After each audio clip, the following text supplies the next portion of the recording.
I'm Karen MacNeil, and this is WineSpeed.com's People to Know, insider interviews with the most important and fascinating people in the wine business.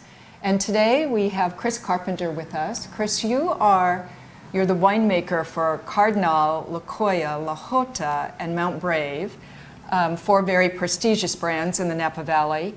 And these are mostly mountain vineyards. How do mountain vineyards, in your opinion, differ from vineyards on the valley floor? From a wine perspective or from a growing perspective? Actually, from a flavor perspective. Flavor? There's, I think, a greater concentration of characters in the fruit that we're receiving from these mountain vineyards. There's an acidity that is held over that doesn't drop by way of the growing conditions that really shows itself in the wines. There's a minerality, which is one of those things that when you taste a European wine, 90% of the time you can pick that up. In Napa, it's a little bit of a fleeting attribute. But in these mountains, the thing that I think shows in the highest concentration are the tannins, the structure of the wine. Again, that has a lot to do with the growing conditions, but those tannins create a lot of the backbone, the chewiness of a wine, and the distinctive characters that separate each one of the mountains that I deal with are a lot of it based on how those tannins express themselves. Yeah. Is it safe to say then, because when I think of your wines, I don't think of them as rough or aggressive. I mean, they have tannin as structure, but not tannin in a drying kind of way. So as someone who works with a lot of mountain vineyards, do you have to sort of de facto become a specialist in tannin? Absolutely. Yeah. A lot of my job and a lot of the approach that I have to winemaking throughout the entire process, from planting the grapes all the way to putting it in bottle, is thinking about tannin and how tannin is going to develop, how I want it to express itself, how I want it, again, to signify that actual place, and then working with those tannins to preserve them, but in the drying tannins, what you pointed out, not showing those, because they're there, but that's not something that wine drinkers are going to enjoy. And frankly, if you have a lot of drying tannins, then you're hiding a lot of that wonderful flavor that you're developing. Yeah. You know, I always find it interesting in tastings, people will say things like, oh my goodness, this wine has a lot of tannin, or a phrase like that, and I always think to myself, you know, it's not amount, it's quality. It's right. It's who cares how much there is. It's what do those tannins feel like. That's absolutely right. And I often talk to my interns about the process at the press, because that's where a lot of the variability of tannins can be drawn out of the winemaking process. You've got green tannins that are coming out of the stems, you've got these drying tannins that are coming out of the skins, and you've got bitter tannins that are coming out of the seeds. And if you're not careful at the press, a lot of that can show itself. The press obviously at the tail end of the red winemaking process.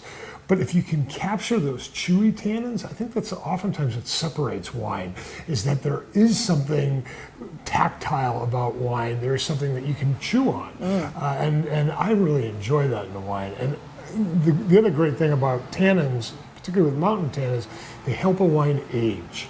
And those tannins, those preservatives that those molecules represent, define a lot of why my wines can be in a bottle for 20 years and still carry a lot of that fruit and still have a lot of the weight of that initial bottling that we did some years ago. Yeah, interesting and important point. Now you, I know, love music and you love food. Not surprising, I think some, you know, especially music, there are a lot of winemakers who love music, but do those in some way inspire you in wine? Absolutely.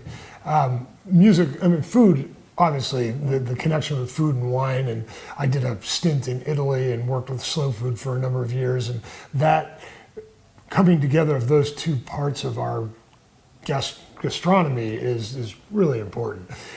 Music has always inspired me, and the understanding of how music influences us in our moods, in our memories, in how we view the world. I frame a lot of my winemaking based on that. I want my wines to be one of those wines that sparks a memory.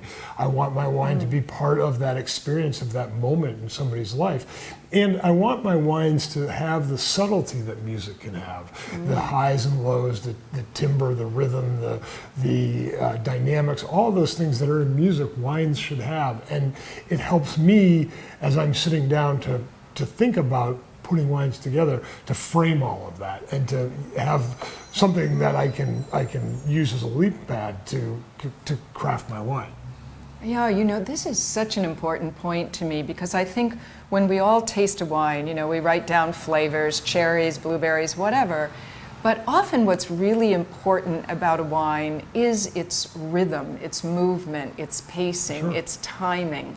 And I can only imagine that music is, in a sense, a model, a great model for that. Well, think about it. As a species, our dominant sensory our sensory organs are our eyes and our ears.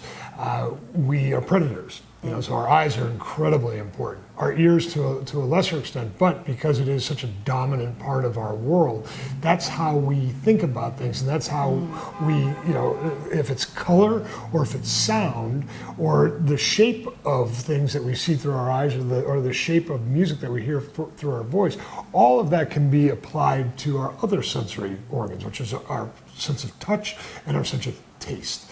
And if you think along those lines, it helps that transition into something that we don't typically use a lot of, or if we do, it's just kind of a pass-through. Yeah. It helps to allow for that greater knowledge and the greater experience. Yeah.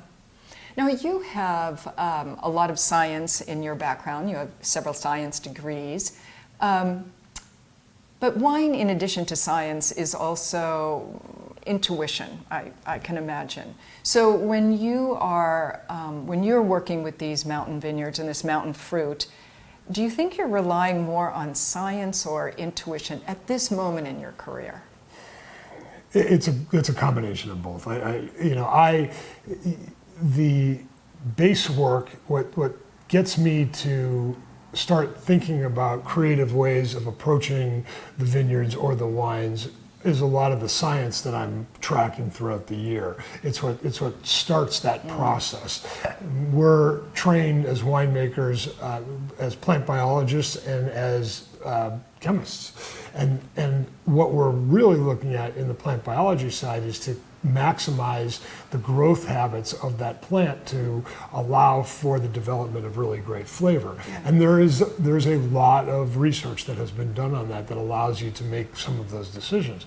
The same with the chemistry and the microbiology of winemaking. There's a lot of factors that we're tracking throughout the time in barrel, during fermentation, whatever, that give us clues as to what's going on from a chemiophysical standpoint, from a microbiological standpoint in the wine.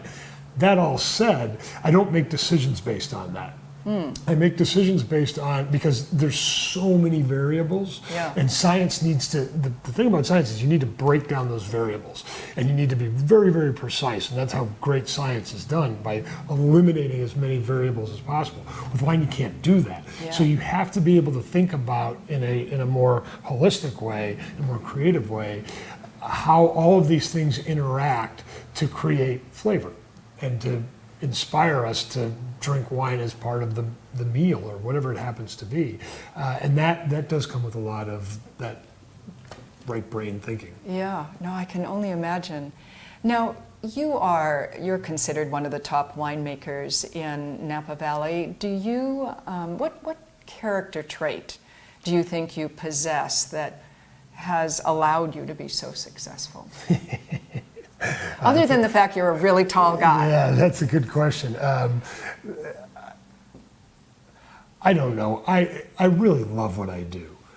You know, I mean, I spend a good portion of my day in some of the most beautiful places in the world, in these vineyards on the top of mountains, communing with not only the farming that I'm doing, but the nature that's around me. And that, for me, is incredible.